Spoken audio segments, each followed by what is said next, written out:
The sun rose, its warm light casting shadows upon the ground near the Bodhi tree where Buddha sat calmly. Disciples gathered, their robes rustling as they found places to sit, anticipation visible in their attentive gazes.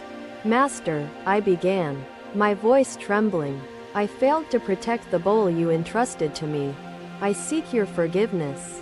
The Buddha's eyes softened, his gaze serene, as he observed the bowl without haste or judgment, his presence calming. He spoke gently, his voice resonating with wisdom. "Tell me, does the bowl still serve its purpose despite the crack?" I hesitated, examining the bowl more closely, noticing it still held water within, its purpose unbroken despite its imperfection. "Yes, Master," I replied, my voice steadying. "The bowl holds water, though the crack mars its surface." The Buddha's smile was warm, his presence unchanging, as he motioned for me to place the bowl beside him. "In this crack," he said, "lies the lesson of life. Imperfection does not destroy purpose but illuminates the truth within." I listened intently, his words forming ripples in my consciousness, challenging the fear and shame within my heart. "You see this crack as a flaw," he continued, "but it is also a mark of the bowl's journey." I watched the bowl, the crack appearing less as a wound and more as evidence of its enduring resilience.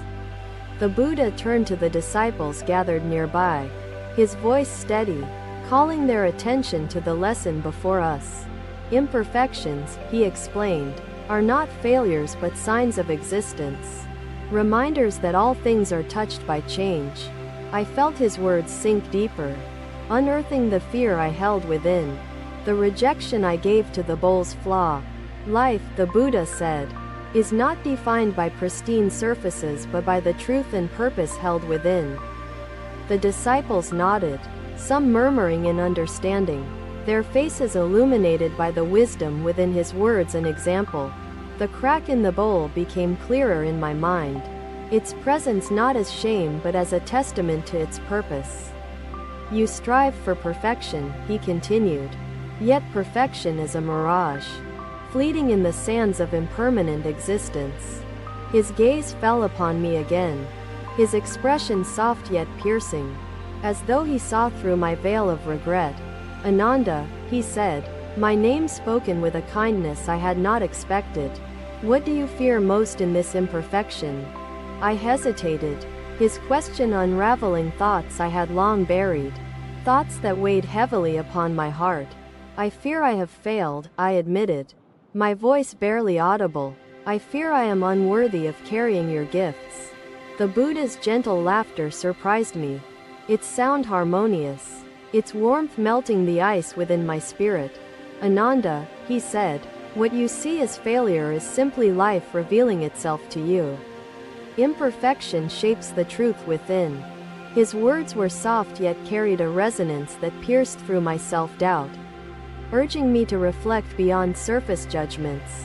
"Consider the river," the Buddha said, gesturing to the flowing stream nearby, its waters moving around scattered stones and debris. "Does the river cease to flow because it encounters obstacles? Or does it adapt and carry on, unhindered?" he asked. I observed the river, its current steadfast despite the imperfections along its path, the water finding new ways forward. "It carries on," I replied, the understanding beginning to unfold in my mind as I connected the river to my bowl. The Buddha nodded, his expression filled with encouragement, as though I had taken my first step towards understanding. "So too must you," he said, "flow with life's imperfections, embracing the cracks and flaws that shape your journey." The disciples murmured again, their thoughts visibly turning as they considered the implications of his wisdom shared with us. "Imperfection reveals the truth," the Buddha said, "for only in acknowledging impermanence can we free ourselves from fear and shame." I felt my chest lighten, the burden of regret beginning to dissolve, replaced by acceptance and understanding of the bowl's journey. "Your fear is born of attachment," he said, "to perfection and permanence. both illusions that obscure the reality of existence. His words guided me towards a reflection I had long avoided, forcing me to confront the nature of my own attachments. Let go of the desire for what cannot last, he said, and embrace the impermanence that shapes all living things. The bowl's cracks seemed less prominent as I released the need for perfection, embracing its flaws as lessons rather than failures. Imperfection, the Buddha said, is not the enemy of purpose but its companion. For within flaws lies the path to enlightenment. I watched the bowl again, its crack becoming a symbol of resilience, its imperfection carrying new meaning within my heart. The disciples gathered closer, their attention unwavering, the lesson unfolding before them with every word the Buddha shared. Ananda, the Buddha said, his voice as steady as the river's flow, this bowl teaches you the essence of existence. I felt gratitude swell within, my fear diminishing, as I embraced the truth within his teachings and within the bowl itself. The crack no longer brought shame but a reminder of life's impermanence, its beauty found in resilience and purpose. Imperfection shapes the path we walk, he said, each crack and flaw a testament to the journey we undertake. The forest seemed quieter as his words settled among us, the truth resonating deeply within each disciple's heart.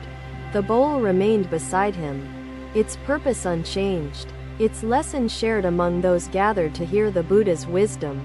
His teachings remained with me, each word unfolding new understandings, shaping the way I would embrace life's imperfections forevermore. The disciples dispersed, their hearts lighter, their thoughts filled with gratitude for the wisdom shared among the forest's tranquility. I walked away, the bowl held gently in my hands, its crack now a reflection of my own journey. The Buddha's words echoed within, a reminder that imperfection is not a flaw but a gift of understanding and resilience. Life's imperfections became clearer as I carried the bowl forward, no longer burdened by fear but illuminated by acceptance. The lesson remained etched in my mind, each word guiding me forward as I embraced life's inevitable flaws and truths. Another day, another gathering of disciples under the shade of ancient trees, the air humming with calm anticipation. I approached the Buddha, holding a manuscript smudged with ink, its imperfections troubling me deeply, my confidence shaken. Master, I began, this manuscript is flawed, marred by blots and smudges. I fear it dishonors your teachings. The Buddha observed the manuscript, his expression unchanging, his eyes steady, filled with understanding and patience. Show it to me, he said, his voice calm, his presence unwavering, inviting my hesitation to dissolve like morning mist. He handed him the manuscript, my hands trembling, my heart heavy with shame for presenting something so visibly imperfect. The Buddha examined the pages, his fingers brushing gently over the smudges, his silence carrying the weight of contemplation.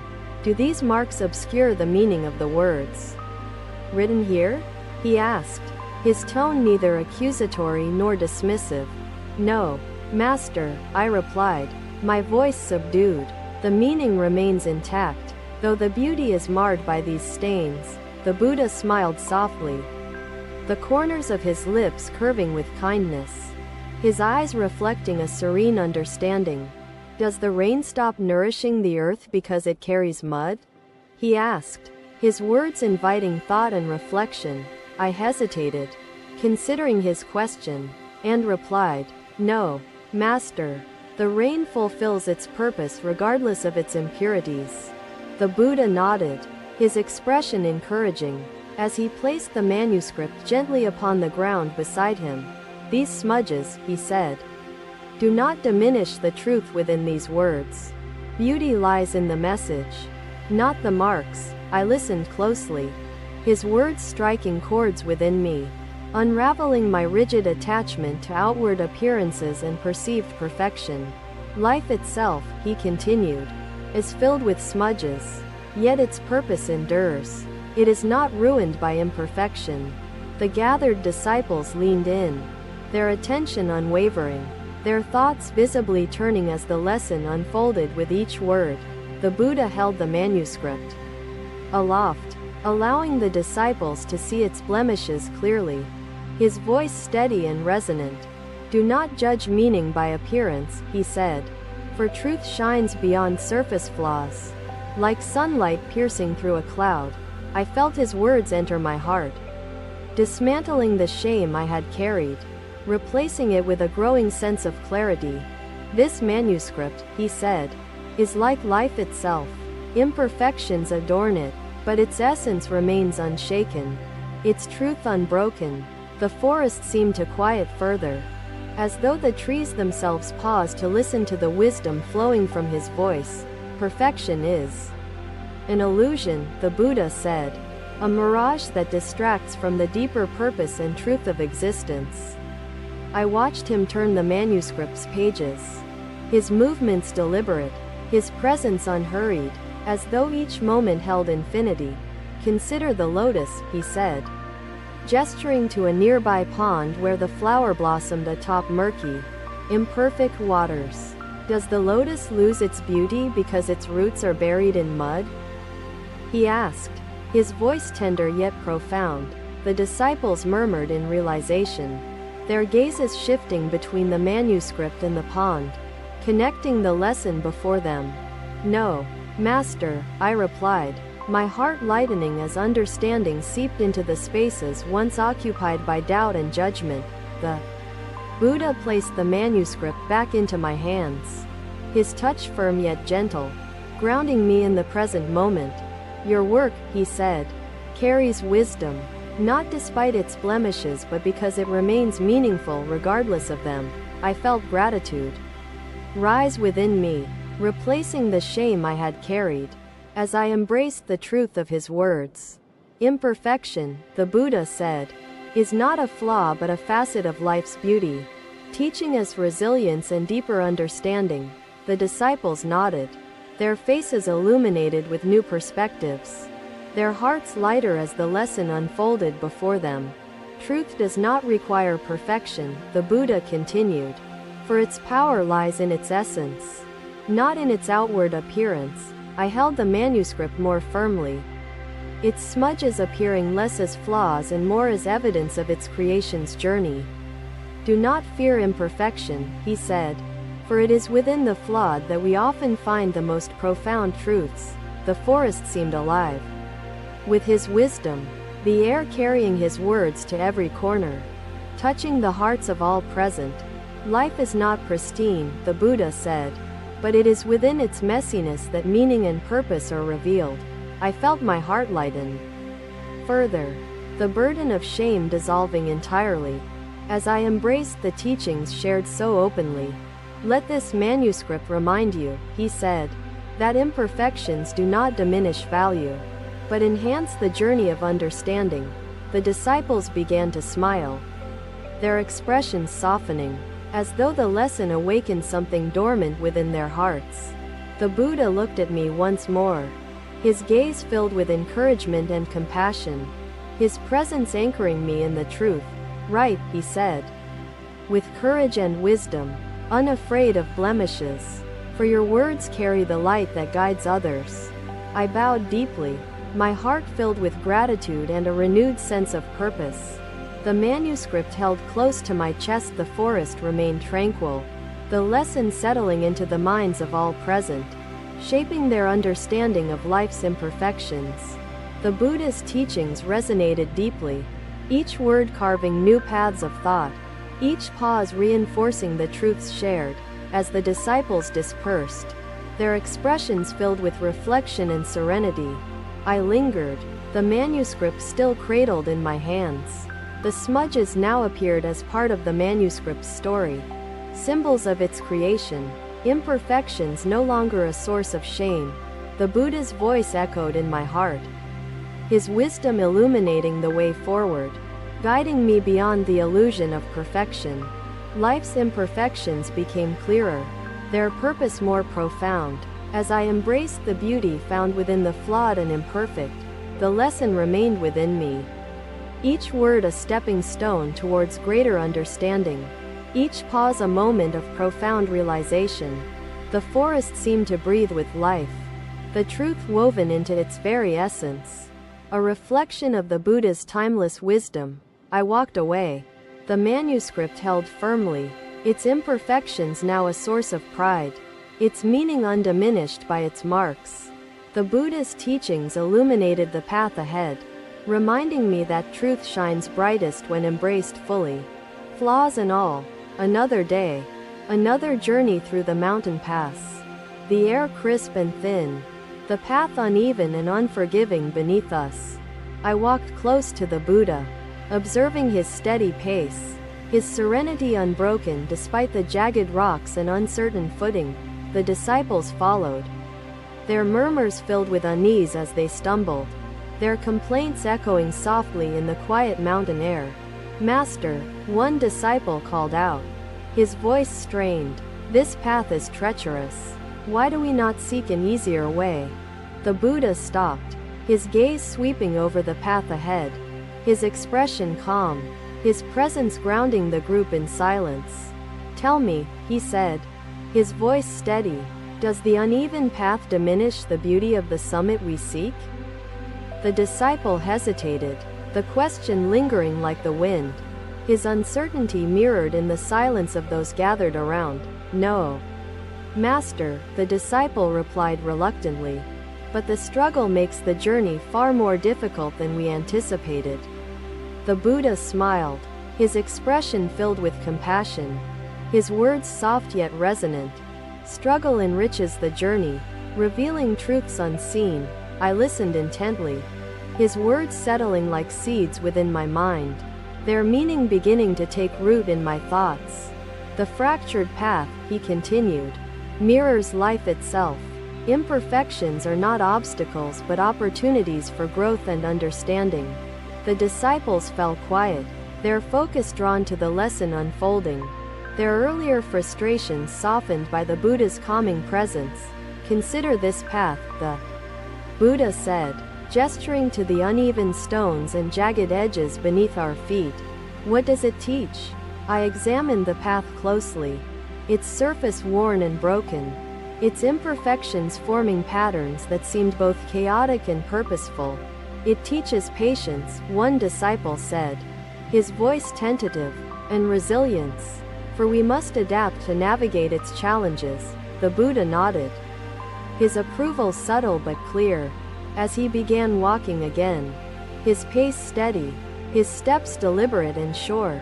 "Patience and resilience," he said, "are the companions of wisdom. They guide us through life's imperfections, transforming struggle into insight." I followed closely, the uneven path beneath me now appearing less daunting, its challenges revealing layers of meaning and truth. The disciples murmured among themselves, their earlier complaints fading, their thoughts visibly turning as they considered the Buddha's teachings. "Does the mountain judge the path to its summit?" the Buddha asked, his question weaving through the air like the wind. The disciples exchanged uncertain glances, the silence lingering as they grappled with the depth of his seemingly simple question. "No, Master," one disciple finally replied, his voice quiet yet firm. "The mountain accepts the path, as imperfect as it is." The Buddha smiled again, his expression serene, his eyes reflecting the understanding that illuminated the space between teacher and students. "So too," he said, "must you accept life's imperfections, for they are the paths that lead to greater understanding." I felt his words resonate within, their meaning expanding as I reflected on my own struggles, the uneven paths I had walked. "Life," the Buddha said, "is not a smooth journey. Its fractures and flaws are the very things that shape it." The forest thinned as we climbed higher, the summit drawing closer, the path more treacherous but the horizon more breathtaking. "Each stumble," the Buddha continued, "is a lesson. Each fall teaches humility, and each recovery strengthens the spirit." The disciples nodded, their focus on the path before them, their movements more deliberate, their thoughts visibly transformed by his teachings. The fractured path, he said, is a mirror, reflecting the struggles within you. It reveals where growth is most needed. I felt a deeper understanding unfold. The imperfections in the path now appearing as guides rather than obstacles to overcome. The Buddha's pace remained steady, his presence unwavering, a beacon of calm amidst the challenges of the journey. Do not fear the cracks and fractures, he said, for they are the marks of a life lived fully and truthfully. The disciples listened intently. Their earlier frustrations dissolved, their focus now on the profound lessons emerging from the uneven path. The summit, the Buddha said, holds no meaning without the journey. Each imperfection is a step towards the truth you seek. I watched the summit grow nearer, its beauty becoming clearer, the journey enriching the destination rather than detracting from it. Tell me, the Buddha asked, his voice gentle yet probing. What have you learned from this fractured path? The disciples hesitated, their thoughts visible in their expressions, each of them reflecting on the journey in their own way. I have learned, one disciple said, that struggle reveals strength I did not know I possessed, and patience I had yet to find. The Buddha smiled, his expression filled with encouragement, his words flowing like water. And so the path has taught you well. Another disciple spoke, her voice steady. I have learned to see beauty in imperfection, for the path itself is a tapestry of truth. The Buddha nodded, his presence inviting further reflection, his teachings unfolding in the minds of those gathered around him. And you, Ananda, he said, his gaze turning to me, his voice steady, what have you learned from this fractured path?